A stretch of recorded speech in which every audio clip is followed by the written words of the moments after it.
Nature égale futur. Une architecture inspirée du vivant. Pour un architecte, l'arbre représente un modèle parfait de construction. Auto-assemblage, matériaux biodégradables puisés sur place, surface déployable qui capte l'énergie du soleil, thermorégulation, troncs et écorces qui sont des enveloppes mécaniques et isolantes. Comment l'architecture s'inspire-t-elle aujourd'hui de nombreux autres organismes vivants afin de répondre aux enjeux climatiques et environnementaux?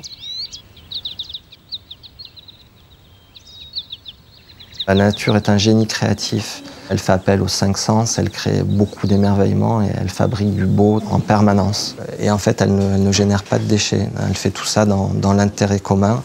Donc ce côté à la fois utile et beau est pour moi une source d'inspiration incroyable. Le vivant a tendance à optimiser au mieux la gestion de l'énergie par des mécanismes d'isolation, de régulation thermique. Ça va lui permettre de gérer au mieux son énergie. Ces stratégies, elles peuvent se décliner à plusieurs niveaux et ça peut être au niveau de l'enveloppe, par exemple au niveau de la fourrure. Donc on va avoir une fourrure qui va s'élargir, s'épaissir suivant les besoins, suivant les saisons. Au niveau des matériaux, le vivant va justement être extrêmement économe. On va préférer structurer la matière à différentes échelles, donc à l'échelle nano, micro, plutôt qu'utiliser en surabondance en matériaux. Le vivant s'approvisionne toujours en ressources locales. Il ne fait pas le tour de la planète pour aller chercher son matériau. Et ensuite, il s'évertue à n'utiliser que le minimum de matière dont il a besoin.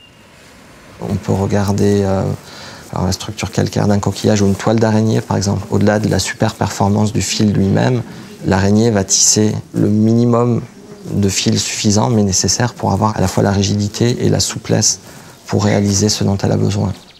Ces structures, elles vont être multifonctionnelles.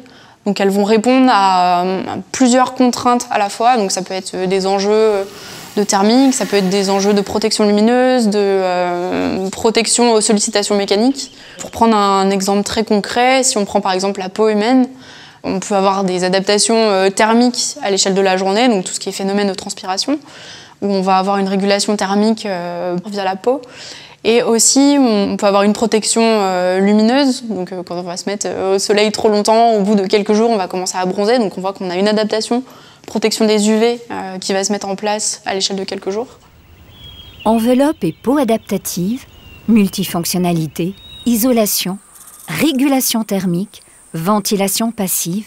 La compréhension grâce à la science de ces fonctionnements naturels permet aux architectes d'imiter les processus du vivant et de les intégrer dans leurs nouvelles réalisations. Dans le domaine de l'architecture, les bâtiments sont très souvent monofonctionnels, assez inertes, très peu réactifs à leur environnement. Aujourd'hui, quand un architecte construit un bâtiment, il doit justement répondre à des enjeux de thermique, d'acoustique, de confort lumineux, mais quand même essentiellement à des questions énergétiques. Et il y a par exemple les travaux de Art & Built, où via une enveloppe qui s'appelle foliage, ils se sont inspirés des pétales des fleurs qui vont justement s'ouvrir et se fermer pour protéger, ombrer et réduire la surchauffe du bâtiment via une enveloppe qui va être déployable, donc se rétracter ou s'ouvrir. Le pôle d'excellence en biomimétisme marin est un projet qui a été lancé par la communauté d'agglomération du Pays Basque qui demandait une conception biomimétique. Le projet est inspiré de Plectella aspergillum, une éponge de verre. Toutes les éponges de verre sécrètent un module minéral de base qui est un spicule, donc une sorte d'aiguille, et elle va assembler ces spicules pour créer son squelette. Et ce squelette va être généré en fonction des conditions environnementales. Et une fois ce squelette créé, il permet de filtrer, absorber, oxygéner l'eau, il permet d'apporter des nutriments. De la même manière que l'éponge de verre a un module minéral de base, le module minéral de base de ce projet est une brique terre crue. C'est une ressource locale, on la trouve sur le site. Et en faisant une brique très simple, qu'on va assembler sous forme de voûtes maçonnées, la forme de ces voûtes permet la circulation de l'eau, sa filtration, sa rétention, son traitement pour la rendre propre à l'océan, et permettent d'avoir une régulation de la température, de l'hygrométrie, de l'ensoleillement passive et de très grande qualité. Et ça, c'est lié aux matériaux terre.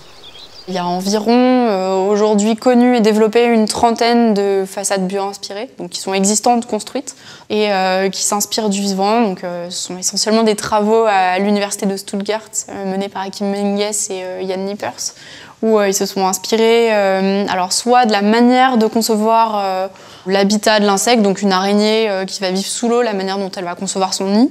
Ça a donné un pavillon avec une structure en dôme et un matériau qui permet d'imiter cet habitat-là. Le secteur du bâtiment dont on est acteur est un énorme contributeur au réchauffement climatique. On a le devoir en tant qu'architecte de penser l'architecture et la ville de demain autrement.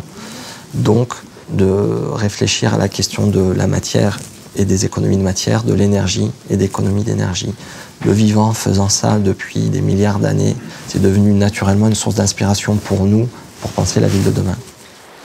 Le fonctionnement du vivant en écosystème permet aussi aux architectes de repenser la ville tout entière en aménageant des quartiers biomimétiques qui intègrent plus de biodiversité et offrent plus de résilience face au changement climatique.